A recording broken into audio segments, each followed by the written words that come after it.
Salatullah, salamullah. Bismillahirrahmanirrahim. Assalamualaikum warahmatullahi wabarakatuh. Bihamdillahi wassalatu wassalamu ala rasulillah wa ala alihi wa sahbihi wa mawalah wa la hawla wa la quwata illa billahi wa ba'du.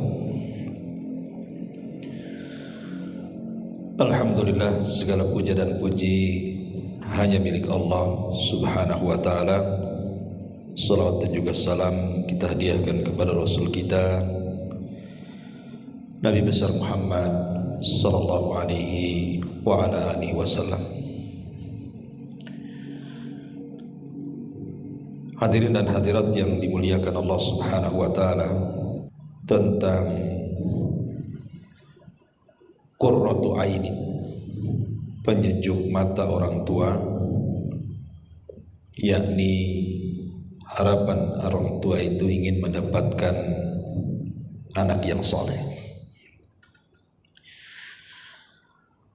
Ma'asyiral muslimin yang dimuliakan Allah subhanahu wa ta'ala, kita tahu bahwa harapan setiap orang tua yang memiliki anak tentunya, karena ada juga orang tua itu yang diuji oleh Allah subhanahu wa ta'ala memang tidak memiliki keturunan. Tentu ada hikmahnya. Di antara hikmahnya boleh jadi itu sudah merupakan ketentuan Allah subhanahu wa ta'ala. Jadi Allah subhanahu wa ta'ala mentakdirkan ada sebagian suami istri itu yang sudah lama menikah tapi tidak dikaruniai keturunan. Berarti itu sudah takdir Allah azza wa jalla. Dan tentu ketika orang tua tidak diberikan keturunan, berarti itu ujian dari Allah subhanahu wa ta'ala. Boleh jadi Allah hendak melihat apakah hamba ini jujur dalam keimanannya kepada Allah, ataukah dusta keimanannya kepada Allah. Karena boleh jadi kalau kita melihat kisah daripada Nabi Musa dan Khidir, ketika Nabi Khidir membunuh salah seorang anak kecil, kemudian Nabi Musa bertanya soal takwilnya. Alasannya karena kalau anak ini besar nanti dia durhaka kepada orang tuanya, boleh jadi kedua orang tuanya akan dibunuhnya, sehingga sebelum itu terjadi maka Khidir membunuh anak itu. Dari sini juga diambil istinbat hukum, boleh jadi Allah subhanahu wa ta'ala tidak menjadikan orang tua itu memiliki keturunan, sebab kalau diberikan keturunan nanti justru anak itu menyengsarakan orang tuanya. Jadi ambil hikmahnya, begitu maksudnya. Jadi sengaja Allah subhanahu wa ta'ala tidak memberikan keturunan. Allah hendak memalingkan bahaya yang akan didapat orang tua tersebut kalau punya anak. Dan tentu banyak lagi hikmahnya, tapi kita tidak hendak bercerita orang tua yang tidak punya anak. Kita bercerita soal orang tua yang punya anak. Kita tahu bahwa manfaat anak yang soleh itu, anak yang baik itu, bukan hanya sekedar di dunia, tetapi manfaatnya sampai ke kuburan. Bahkan bukan hanya di kuburan, manfaatnya sampai kepada akhirat. Di antara manfaat anak yang soleh itu di dunia, sebutkan oleh seorang ulama, di antaranya adalah perkataan Zainul Abidin. Zainul Abidin itu putra daripada Husain ibn Ali ibn Abi Thalib yang selamat dalam Karbala. Karena kita tahu bahwa seluruh keturunan Husain itu dibantai di Karbala. kecuali satu orang, namanya Ali ibn Husain ibn Ali ibn Abi Thalib. Jadi siapapun yang menasabkan keturunan Nabi dari jalur Husain, maka dia harus melewati Zainul Abidin. Apa kata-kata beliau? Dia mengatakan min sa'adatir rajuli an yakuna lahu waladun yasta'idu bihi. Di antara kebahagiaan manusia itu apabila punya keturunan adalah dia bisa membantu saat orang tuanya sudah tua. Kan harapan kita ini kadang-kadang orang tua, kalau apalagi kalau sudah sepuh gitu ya, sudah usia 60 tahun ke atas, itu kalau bisa anak-anak itu tidak jauh dari kita, ya menolong kita gitu ya. Setiap hajat dan kebutuhan kalau bisa anaklah yang kemudian sebagai pengganti merawat orang tuanya. Itu semua harapan orang tua seperti itu. Makanya banyak orang tua yang stres ketika sudah tua, anaknya justru tidak membantu dia. Justru anaknya menjadi anak durhaka gitu ya. Dan tidak mungkin anak itu membantu orang tua kecuali dia soleh. Sebab kalau anak yang soleh itu tidak perlu kemudian disuruh-suruh kan gitu. Dengan secara kesadarannya pasti dia tahu tanggung jawab bagaimana berbuat baik kepada orang tua. Makanya ada satu kisah menarik di zaman Umar bin Khattab radhiyallahu anhu. Ada orang namanya Kilab ibn Umayyah ibn Askar al-Kinani. Kilab ibn Umayyah ini satu hari dia berjumpa dengan seorang sahabat Rasul namanya Talha ibn Ubaidillah, bertanya soal amalan yang paling tinggi dalam Islam. Maka Talha mengatakan, amalan yang paling tinggi itu engkau berjihadlah, engkau bertempur, atau minimalnya engkau berada di perbatasan, membela kaum muslimin di perbatasan.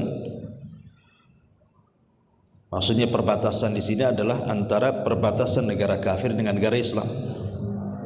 Nah, kamu tinggal di perbatasan.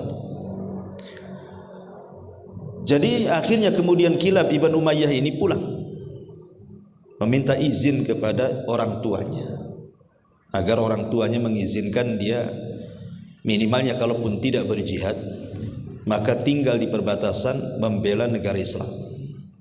Tapi orang tuanya enggak kasih. Sehingga kemudian dia datang kepada Umar bin Khattab radhiyallahu anhu meminta izin untuk diberangkatkan ke perbatasan. Tapi Umar menolak. Alasannya belum mengantongi izin orang tua. Kalau engkau ingin berangkat ke perbatasan atau hendak berjihad, maka kantongi dulu izin orang tuamu. Akhirnya dia balik lagi merayu orang tuanya tuh, supaya dapat izin. Setelah kemudian Kilab ibn Umayyah ini menangis di depan orang tuanya, meminta-minta, mengeluh-ngeluh supaya dapat izin. Akhirnya kasihan orang tuanya, diizinkan. Setelah diizinkan orang tuanya, Kilab ibn Umayyah datang kepada Amirul Mukminin dan mengatakan, ya Amirul Mukminin, orang tuaku sudah mengizinkannya. Sekarang berangkatkan. Maka diberangkatkanlah kemudian Kilab ibn Umayyah al-Kinani ini sehingga menjaga perbatasan kaum muslimin. Setelah kemudian hari berlalu, minggu berlalu, bulan berlalu, sampai tahun. Ayahnya kan sudah tua. Umayyah ibn Askar al-Kinani ini ayahnya sudah tua. Dan di masa itu tidak ada alat komunikasi seperti sekarang. Kalau rindu tinggal telepon. Sehingga susah untuk menghubungi anaknya. Sehingga orang tuanya bisa menangis saja, setiap malam menangis saja, menahan kerinduan kepada Kilab itu, ingin berjumpa. Dan orang Arab kalau meluapkan sebuah kecintaan atau kerinduan, maka akan berkumandang syair. Jadi bersyair aja tiap malam tuh.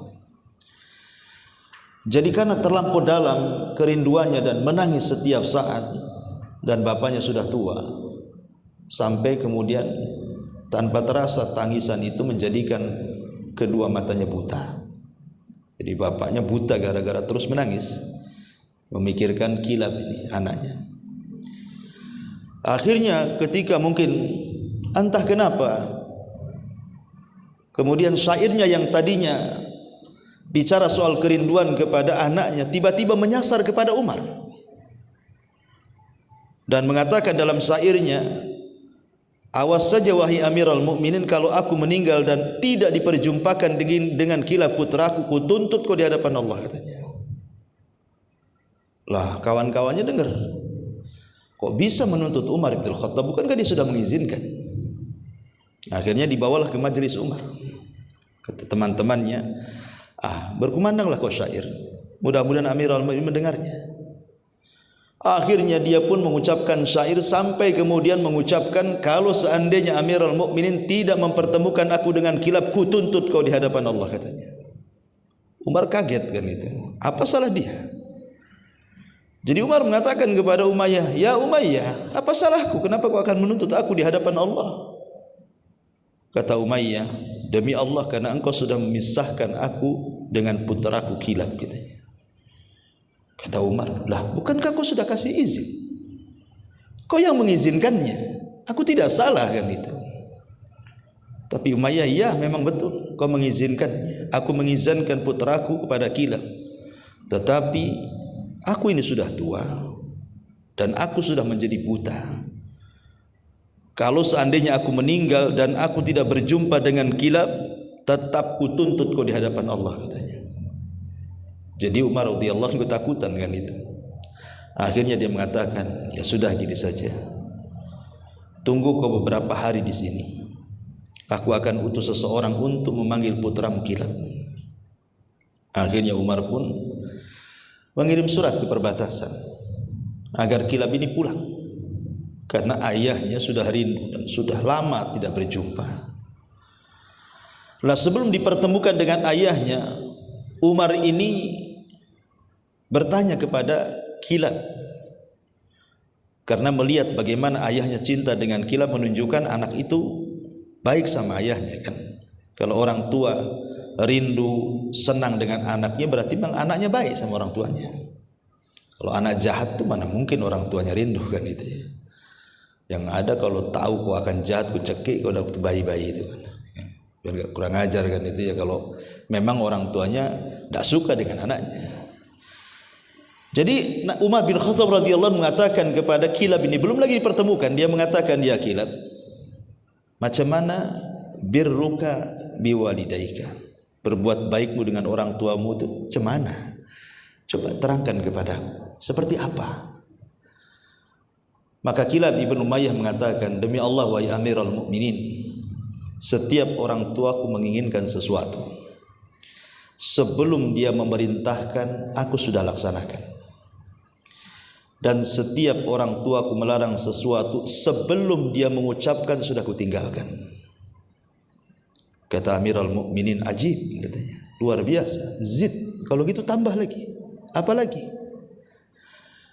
Kemudian kata Kilab, kebiasaanku tiap malam wahai Amirul Mukminin, sepertiga malam biasanya aku bangun, kemudian aku menuju penangkaran unta, kemudian aku memerah susu unta tengah malam.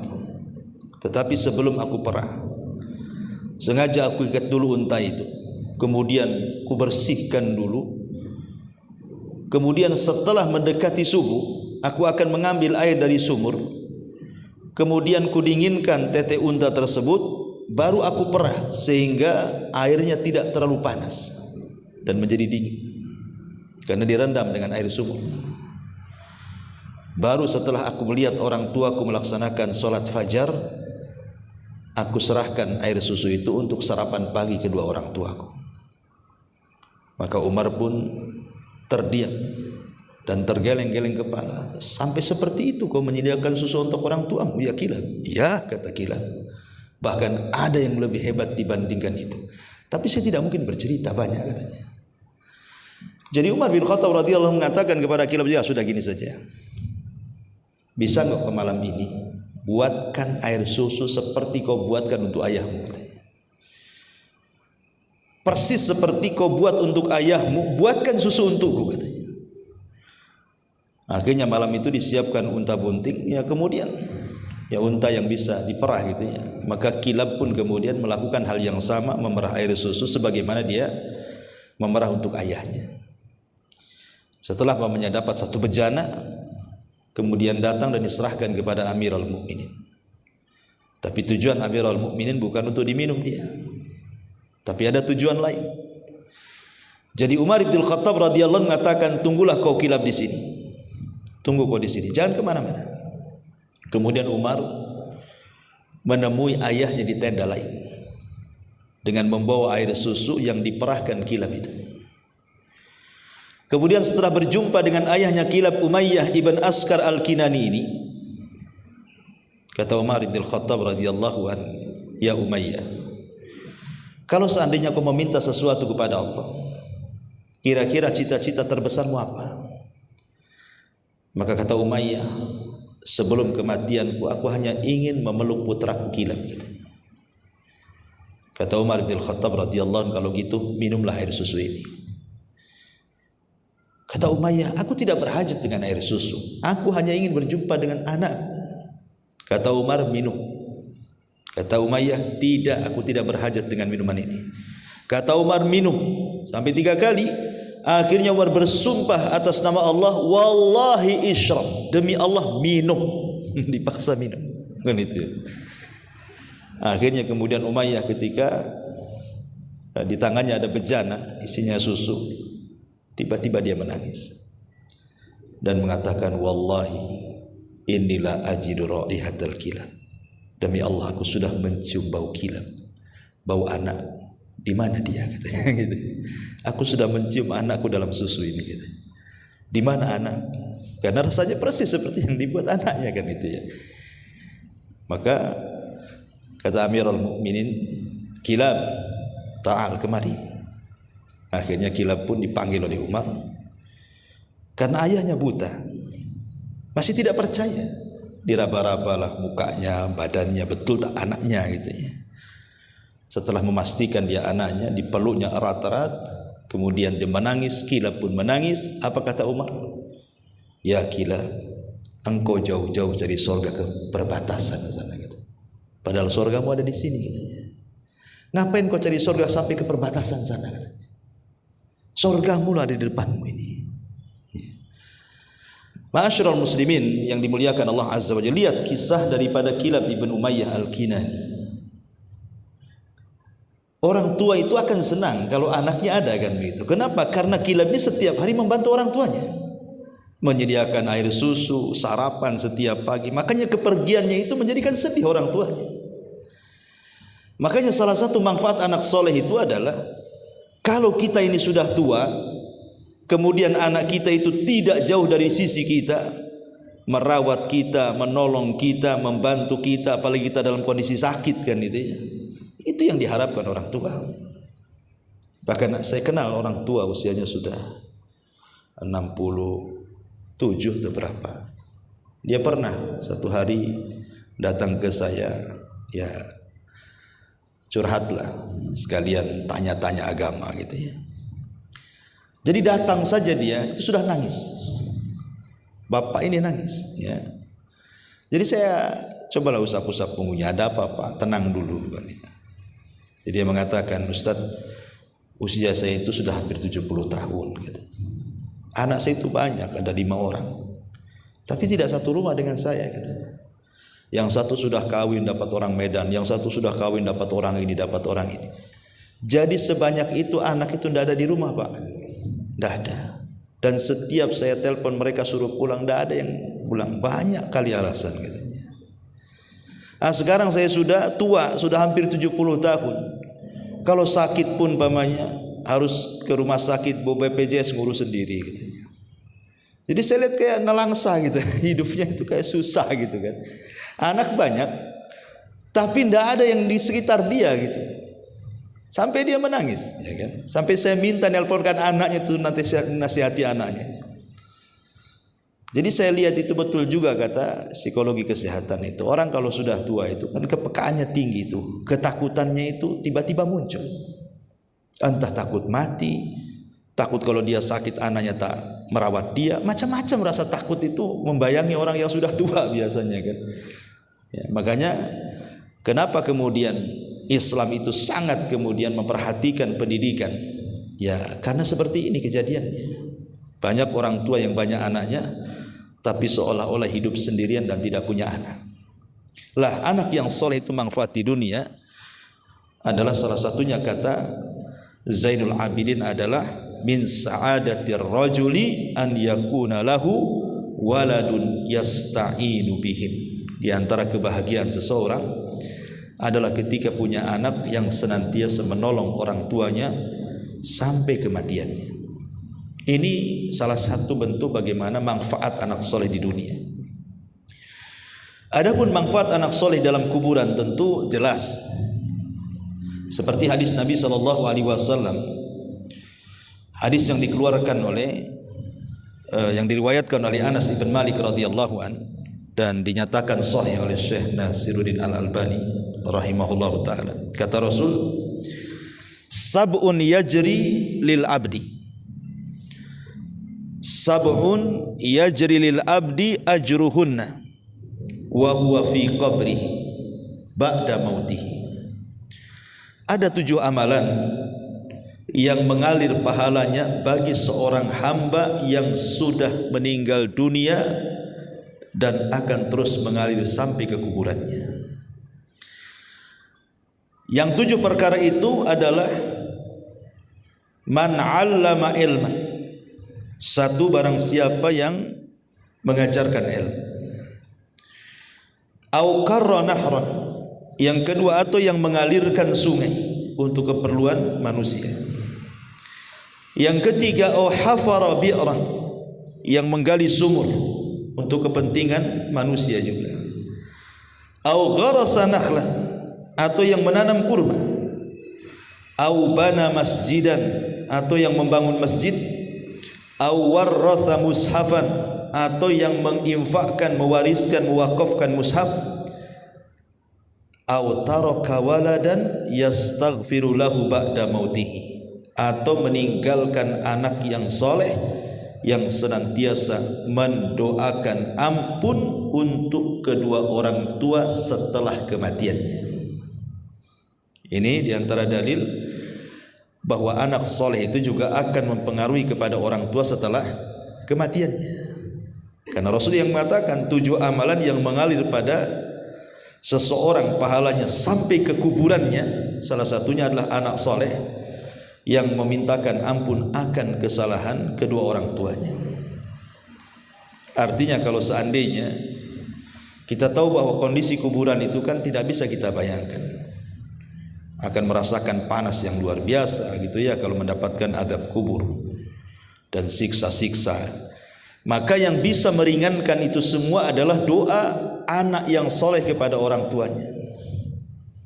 Dan doa yang paling diharapkan orang tua dalam kubur itu 2. Pertama, istighfar, memintakan ampun akan dosa-dosanya.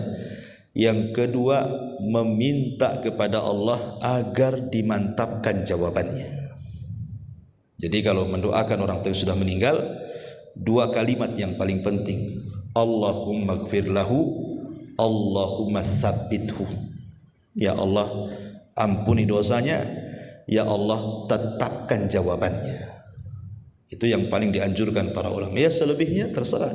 Mau mendoakan mudah-mudahan Allah luaskan kuburnya, Allah angkat derajatnya, Allah mudahkan hisabnya, macam-macam doa. Tapi 2 perkara itu yang jangan ditinggalkan.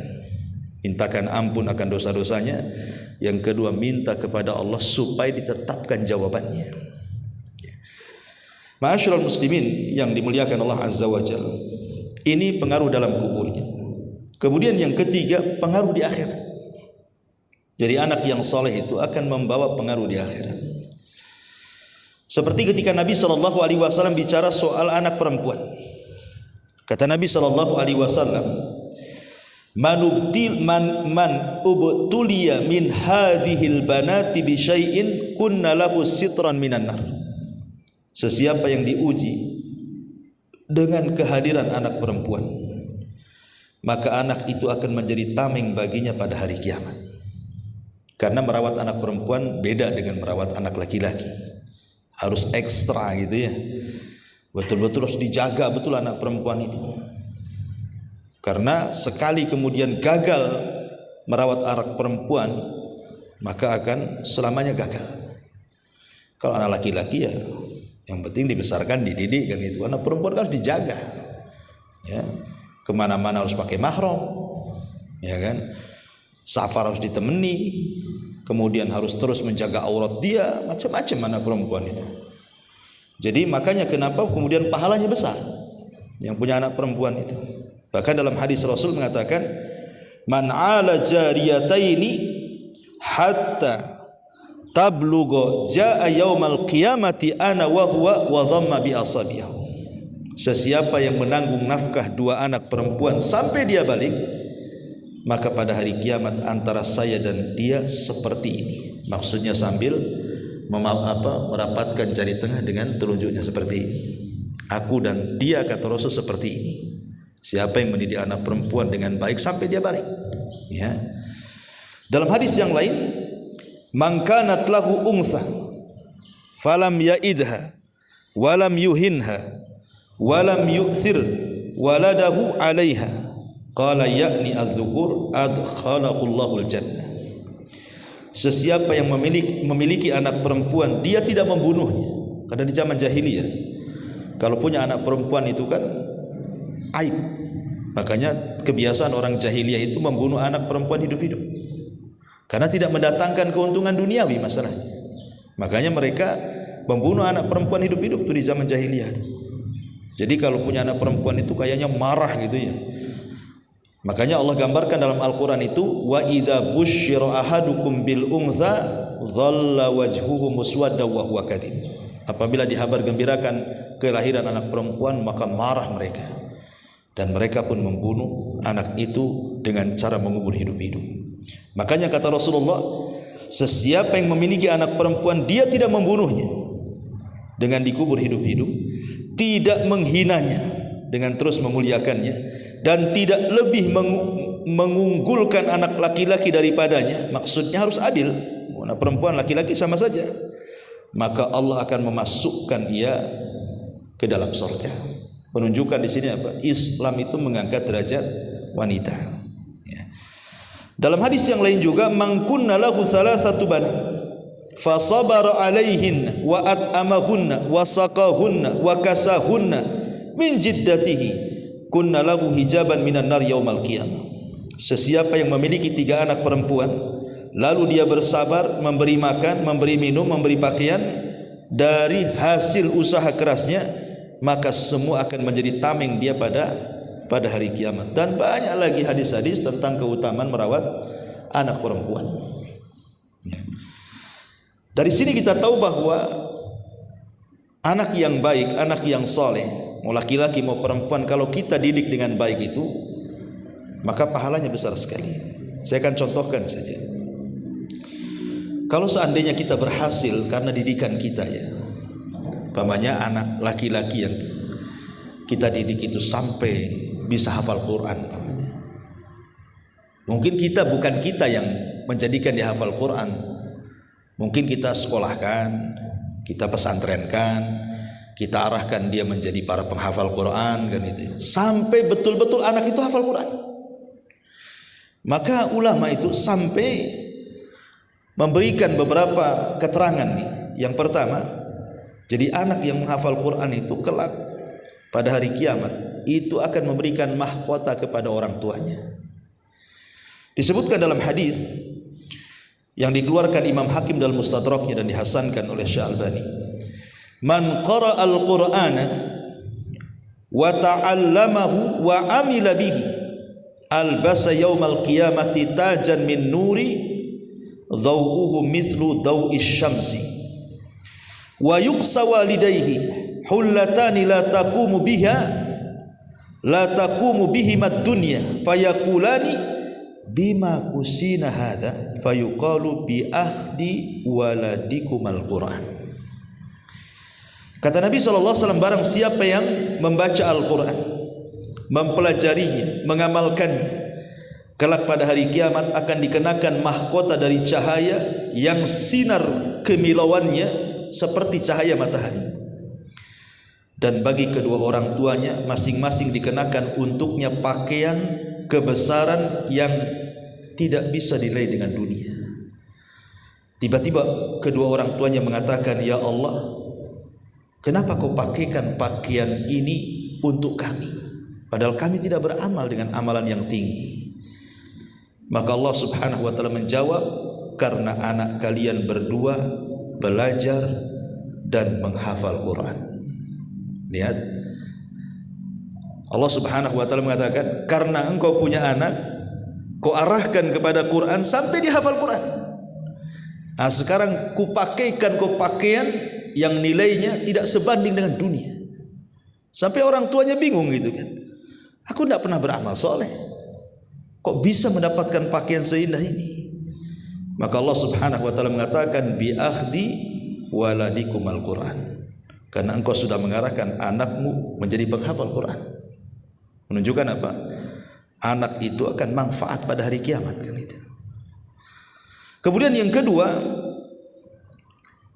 juga disebutkan oleh para ulama, termasuk juga ilmu yang bermanfaat dan amal jariah yang tidak terputus. Jadi kalau seandainya kita ini punya anak, kemudian kita didik ke agama sampai akhirnya, tidak mesti harus jadi ustaz.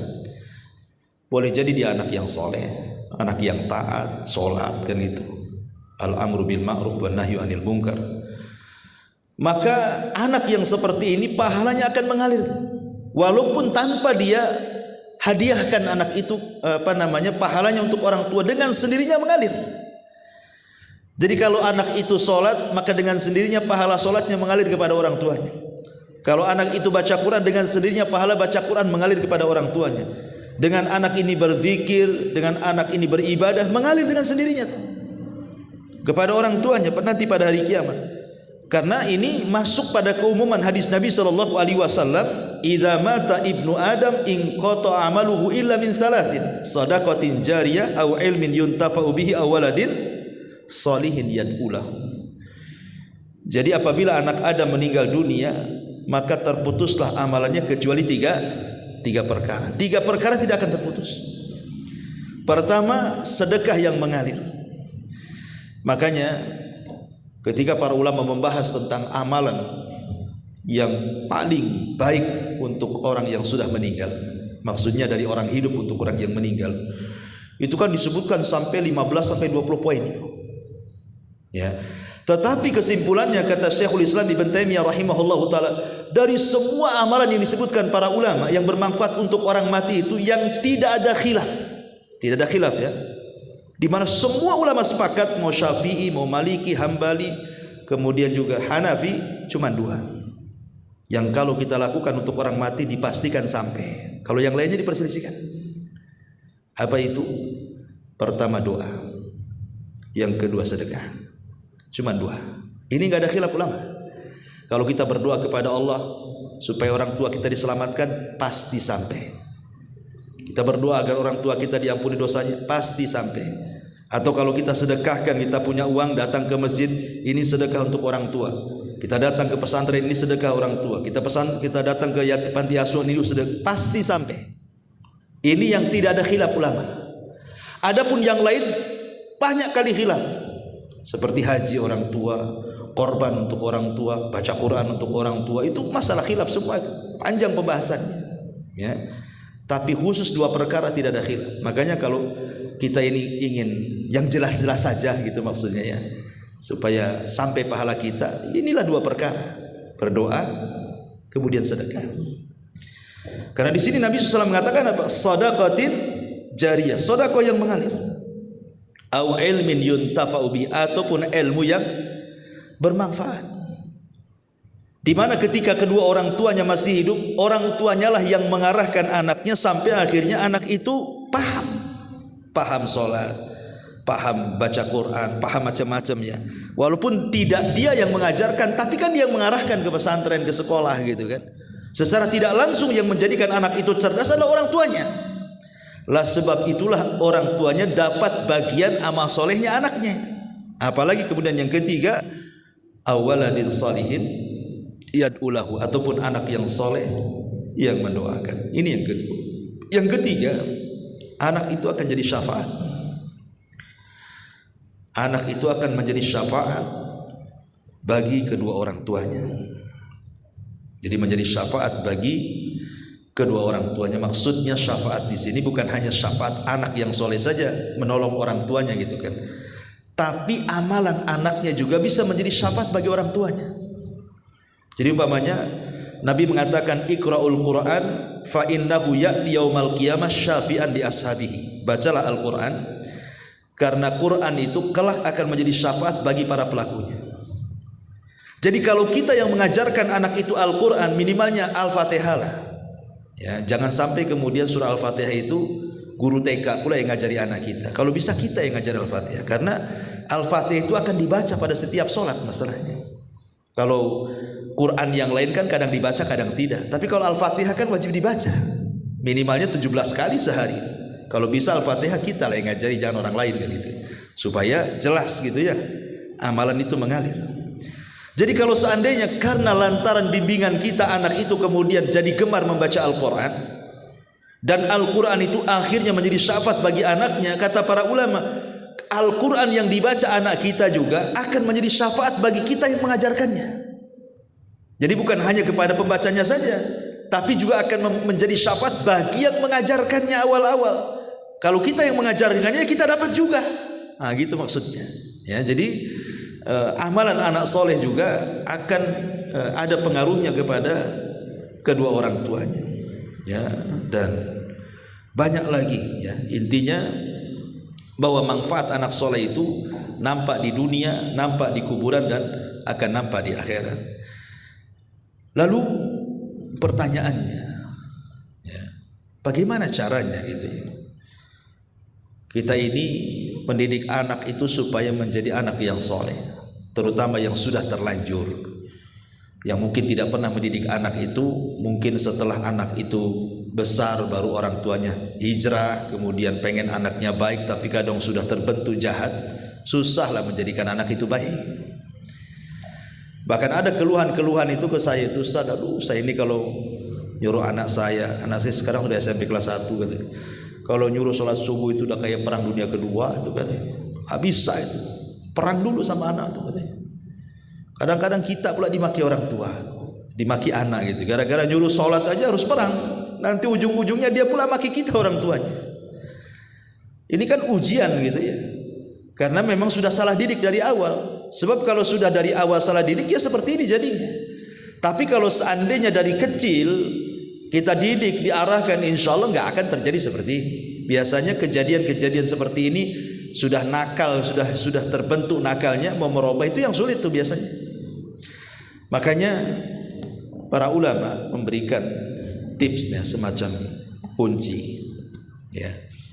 Bagaimana caranya merubah anak yang sudah nakal itu? Pertama, tentu tidak ada yang lebih mampu merubah hati seseorang itu melebihi doa. Karena kan anak itu nakal itu tergantung hatinya.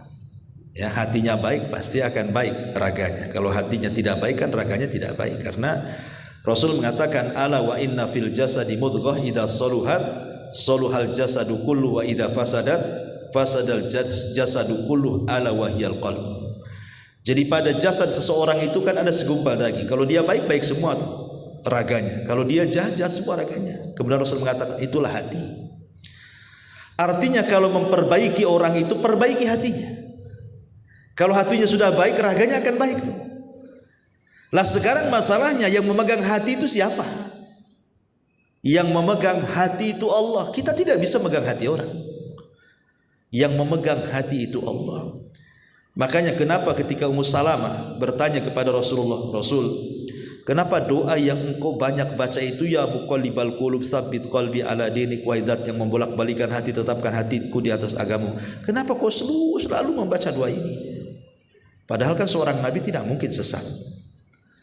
Tapi kenapa Rasul membaca doa ini? Hampir setiap hari setelah sholat membaca doa ini. Jadi Ummu Salamah bertanya lah gitu, kenapa sih doa ini saja kau baca wahai Rasul? Apa alasan? Maka Rasul mengatakan, ya Ummu Salamah, hati itu berada di dalam jari jemari Allah. Allah itu bisa saja membolak-balikan sesuai dengan kehendaknya. Makanya aku selalu membaca doa ini. Artinya kalau Nabi SAW saja hari-hari mengucapkan kalimat ini, wahai Zat yang membolak-balikan hati, tetapkan hatiku di atas agamamu, di atas ketaatan kepadamu. Itu seorang Nabi yang mustahil menyimpang, mustahil sesat, ya kan? Tapi kenapa Rasul selalu membaca doa ini? Dalam riwayat selalu membaca doa yang warid dalam Quran, Rabbana la tuzigh qulubana ba'da idh hadaitana wa hab lana min ladunka rahmatan innaka antal wahhab. Karena sama maknanya tuh. Maka jawaban Rasul sama, karena hati seseorang itu berada di jari jemari Allah. Allah kalau menyesatkan sesuai dengan kehendaknya. Makanya kalau ingin memperbaiki orang itu, perbaiki hatinya, ya, perbaiki hati anak itu. Macam mana cara memperbaikinya? Bukankah kita tidak mampu? Kalau luka di tangan, boleh jadilah kita belikan betadin, kita bawa ke dokter, bisalah kita rawat gitu, kita bisa sembuhkan. Tapi kalau luka di hati macam mana kan gitu? Maka salah satu jalannya adalah dengan cara doa. Doa itu yang bisa membolak-balikan hati orang. Apa yang harus didoakan? Doa terbaik itu adalah doa yang warid dari Al-Quran. Tidak ada doa yang paling baik melebihi doa yang tercantum dalam Quran atau doa yang tercantum dalam hadis yang sahih. Seperti contohnya umpamanya doa yang dipanjatkan oleh Nabi Ibrahim. Apa doanya? Rabbi habli minas sholihin. Ya Allah, anugerahkan kepadaku anak yang soleh. Ya. Kemudian yang kedua, doa Nabi Zakaria. Rabbi habli min ladunka dzurriyyatan thayyibatan innaka sami'ud du'a. Wahai Tuhanku, karuniakanlah kepadaku keturunan yang baik di sisimu, dan sesungguhnya Engkau Maha mendengar setiap doa. Atau doa yang memang secara umum yang diajarkan dalam Al-Quran, seperti Allah Subhanahu wa ta'ala mengajarkan satu doa. Contohnya umpamanya doa yang dipanjatkan oleh Nabi Sulaiman atau nabi-nabi yang lainnya. Rabbana auzi'ni an ashkura ni'mataka allati an'amta alayya. Ya Allah, anugerahkan kepadaku agar aku bisa bersyukur akan nikmat yang telah Kau anugerahkan kepadaku. Jadi kita ini yang sudah usia 40 tahun, saya atau antum sudah 40 tahun, ya. Minta kepada Allah Subhanahu wa taala agar kita bisa bersyukur kepada orang tua kita dengan harapan anak-anak kita bersyukur kepada kita. Itu maksudnya. Jadi kita meminta kepada Allah, ya Allah, supaya aku ini bisa bersyukur, bisa berbuat baik kepada kedua orang tua saya walaupun mungkin sudah meninggal, dengan harapan apa? Anak-anak kita itu berbuat baik seperti kita berbuat baik sama orang tua. Doanya seperti itu. Karena ada hadis walaupun dilemahkan sebagian para ulama, tapi mana yang benar? Apa kata Rasulullah? Tabarru aba'akum tabarrukum abna'ukum. Berbuat baiklah kepada kedua orang tua kalian, nanti anak-anak kalian berbuat baik kepada kalian. Jadi dengan kita berdoa kepada Allah agar kita berbuat baik kepada orang tua itu dengan harapan anak-anak kita berbuat baik sama kita. Banyak-banyak berdoa seperti doanya Nabi Allah Sulaiman alaihi salatu wassalam. Ya. Rabbana auzi'ni an Rabbi auzi'ni an ashkura ni'mataka allati an'amta alaiya wa ala walidayya. Ya Allah, anugerahkan kepadaku agar aku bisa bersyukur kepadamu dan mampu bersyukur kepada kedua orang tuaku. Atau doa yang ma'ruf gitu ya, yang sering dibaca, Rabbana hab lana min azwajina wa dzurriyyatina qurrata a'yun waj'alna lil muttaqina imama. Pokoknya kalau ingin doa untuk kebaikan anak kita, doa terbaik adalah doanya para nabi. Ambil lafaz-lafaznya dari lafaz-lafaz para nabi ketika berdoa, atau dari hadis-hadis yang sahih dalam sunnah-sunnah Nabi SAW. Seperti contohnya umpamanya ketika Ummu Sulaim itu kan membawa Anas bin Malik, masih kecil ketika itu, umur 10 tahun, kepada Nabi. Kemudian minta doanya Nabi. Maka Rasul mendoakan Anas bin Malik yang masih kecil dengan doa apa? Allahumma akthir malahu wa waladahu wa barik lahu fima a'taitahu. Ya Allah, perbanyaklah hartanya dan anak-anaknya, serta berkahilah apa yang engkau karuniakan kepadanya. Itu doanya Rasul kepada Anas bin Malik. Maka betul Anas akhirnya panjang usianya, banyak anaknya, berkah hidupnya, kan itu. Lah kata para ulama, kita boleh mengambil lafadznya dengan cara umpamanya mengatakan Allahumma akthir mali wa waladi wa barik li fima a'taitani. Ya Allah,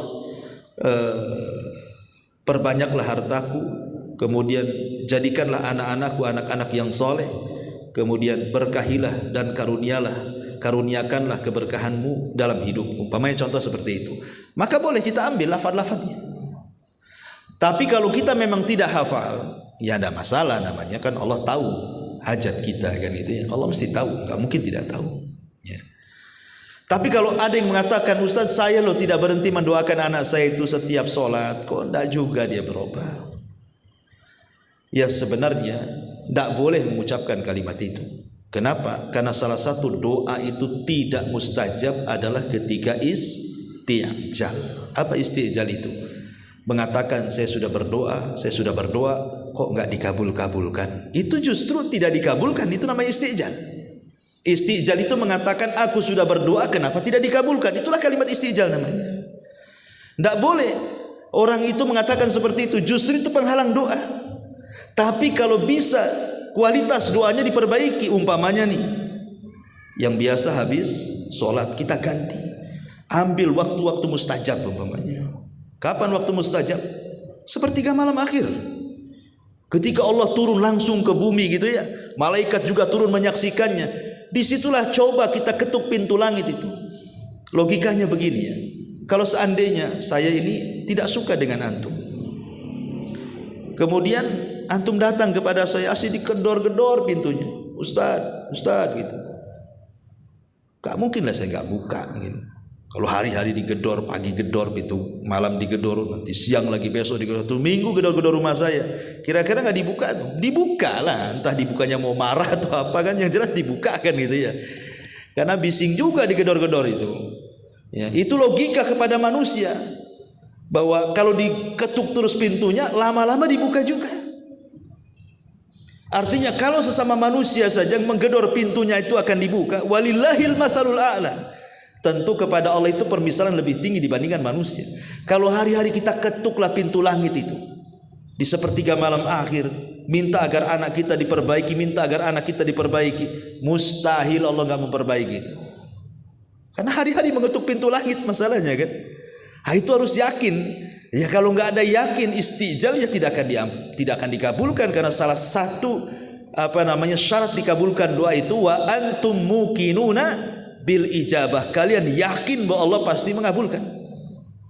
Dan kalau seandainya anggaplah sudah bertahun-tahun doa seperti itu dan sudah ada upaya dan usaha juga masih pun tidak dikabulkan, maka sesungguhnya boleh jadi Allah subhanahu wa ta'ala hendak mengangkat derajat kita.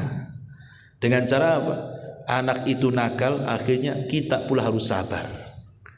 Boleh jadi dengan sabar itu amalan kita jadinya kan. Yang tadinya kita tidak sabar, jadi karena hari-hari nengok anak akhirnya sabar. Boleh jadi itu amalan kita sabar itu. Kalau anak itu nggak nakal pun nggak sabar kita. Boleh juga kan, kita cari hikmahnya sajalah. Karena tidak mungkin Allah itu menciptakan anak nakal kecuali ada kebaikan di dalamnya. Wa asa an takrahu syai'an wa huwa khairul lakum, kan itu. Terkadang yang kita anggap jelek, jahat itu rupanya ada kebaikan di situ yang kita tidak tahu kadang-kadang ya.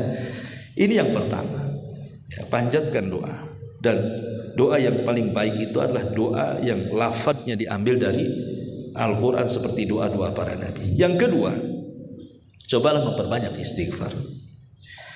Karena disebutkan dalam surah Nuh, Allah subhanahu wa ta'ala berfirman, istaghfiru rabbakum innahu kana ghaffara yursilis sama alaikum midrara wa yumdidkum bi amwalin wa banin wa yaj'al lakum jannatin wa yaj'al lakum anhara ma lakum la tarjuna lillahi wa qara wa qad khalaqakum atwar. Allah mengatakan, maka aku katakan, perbanyaklah istighfar kepada Rabb kalian, karena Dia zat yang maha pengampun setiap dosa. Kalau kalian banyak istighfar, kata Allah, Allah akan hujani kalian, Allah akan perbanyak harta kalian, dan Allah akan berikan keturunan-keturunan yang baik kepada kalian, dan Allah akan jadikan kebun-kebun, sungai-sungai yang tidak akan membahayakan bagi kalian. Lihat bagaimana Allah Subhanahu wa taala menjanjikan dengan memperbanyak istighfar itu akan diberikan keturunan yang baik. Maka karena salah satu fungsi istighfar itu adalah menurunkan rahmat, ikhwan. Apa kata Nabi SAW? Laula tastaghfirunallaha la'allakum turhamun. Kalaulah kalian memperbanyak istighfar, boleh jadi Allah akan turunkan rahmatnya kepada kalian. Mungkin dengan banyak istighfar akhirnya Allah kasihan dengan kita, kemudian merubah hati anak kita, kan tidak tahu ya. Kemudian juga bisa saja karena anak itu nakal terkadang menjadi azab, tidak tenang kita dengan anak kita. Dengan memperbanyak istighfar itu akhirnya anak itu membawa ketenangan. Karena Allah Subhanahu wa taala mengatakan, wa ma kana Allahu mu'adzibahum wa anta fihim wa ma kana Allahu mu'adzibahum wa hum yastaghfirun, kata Allah. Allah tidak mungkin mengazab mereka selagi engkau berada di tengah mereka, dan Allah tidak mungkin mengazab mereka selama mereka masih beristighfar kepada Allah. Di zaman Nabi, para sahabat aman karena Nabi masih hidup. Tapi di zaman sekarang Nabi tidak ada, sehingga keamanan sudah tercabut. Tapi ada keamanan yang kedua, wa ma kana mu'adzibahum wa hum yastaghfirun. Mereka tidak akan diazab oleh Allah selama mereka memperbanyak istighfar. Ketika keamanan dicabut satu, maka ada keamanan yang kedua berupa istighfar. Lah boleh jadi yang tadinya anak itu jadi azab orang tuanya, ketika memperbanyak istighfar akhirnya menjadi sebuah keamanan. Itu maksudnya, pendalilannya ya. Ini juga ya, kenapa kemudian memperbanyak istighfar ini salah satu memperbaiki anak juga. Kemudian yang ketiga, memperbanyak sedekah. Memperbanyak sedekah. Karena Nabi SAW mengatakan, inna sadaqata sir tudfi'u ghadaba rabbi.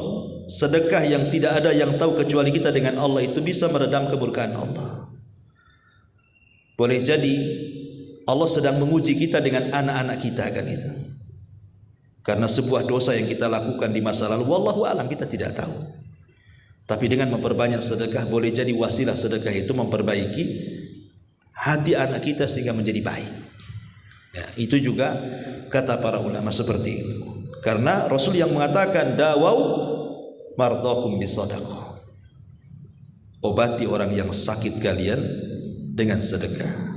Dan sakit di sini umum.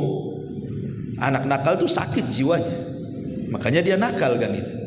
Tapi dengan sedekah boleh jadi jiwanya diperbaiki, akhirnya jadi sembuh, akhirnya hilang nakalnya. Maka ini salah satu thariqah juga supaya anak itu menjadi baik dengan cara bersedekah. Kemudian juga ad-du'a li ghairi, berdoa untuk anak orang lain. Jadi kalau seandainya anak kita nakal nih ya, anak kita nakal, anak tetangga pula ikut nakal, kita doakan anak tetangga supaya baik. Karena setiap doa kita untuk orang lain kebaikan, maka malaikat akan datang dan mengatakan walaka mithlu, dan engkau pun akan mendapatkan hal yang sama yang kau doakan kepada orang lain. Dan itu disebutkan dalam hadis Nabi SAW, di mana Rasul mengatakan, barang siapa, kata Nabi SAW, da'watul mar'il muslim li akhihi bi dhahril ghaibi mustajabatun inda ra'si malakun muwakkalun kullama da'a li akhihi bi khairin qala al malakul muwakkal bihi amin walaka bimithli. Kata Rasulullah, siapa yang mendoakan seorang muslim, dia tidak tahu kalau sedang didoakan, maka doanya mustajab.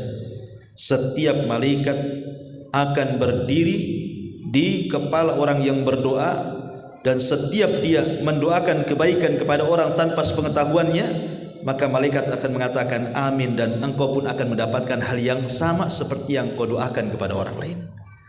Jadi kalau kita berdoa untuk diri sendiri kok nggak dikabulkan, kita berdoa untuk orang lain. Karena berdoa untuk orang lain tanpa sepengetahuan dia itu mustajab masalahnya. Ya, di antara sebab mustajab doa itu kita mendoakan orang lain tanpa sadar kita sedang mendoakan dia. Ya Allah, anak itu ya, kok lebih nakal daripada anak saya. Ya Allah, mudah-mudahan dia menjadi anak yang baik, ya, dan berbakti kepada orang tuanya. Padahal anak dia pun nakal juga kan gitu. Tidak ada masalah. Kita doakan anak orang lain jadi baik, maka malaikat yang ada di atas kepala mengatakan, mudah-mudahan anakmu juga sama. Gitu maksudnya. Nah, ini salah satu wasilah juga gitu. Jangan anak kita aja kita doakan, anak orang pun kita doakan. Karena hasilnya sama doanya itu, bahkan mustajab lagi kan gitu. Mustajab, tidak harus nunggu sepertiga malam, tidak harus menunggu di antara dua adzan dan qomat, tidak harus menunggu hari Jumat selepas asar sampai maghrib, tidak usah. Kalau kita mendoakan orang lain tanpa dibatasi waktunya, tapi itu salah satu mustajab doa di situ. Nah, makanya ini juga salah satu wasilah gitu ya. Salah satu wasilah supaya anak kita baik, dan tentunya juga wasilah-wasilah yang lainnya. Memberikan contoh terbaik gitu ya. Jangan kemudian nyuruh anak sholat tapi kita pula tak sholat. Ya itu kan nggak mungkin juga. Ibda binafsik, maksudnya mulai dari diri sendiri baru kepada orang lain. Wallahu a'lam. Saya kira cukuplah sampai di sini. Kita buat tanya jawab sedikit, ada 10 menit. Silakan kalau ada yang mau bertanya.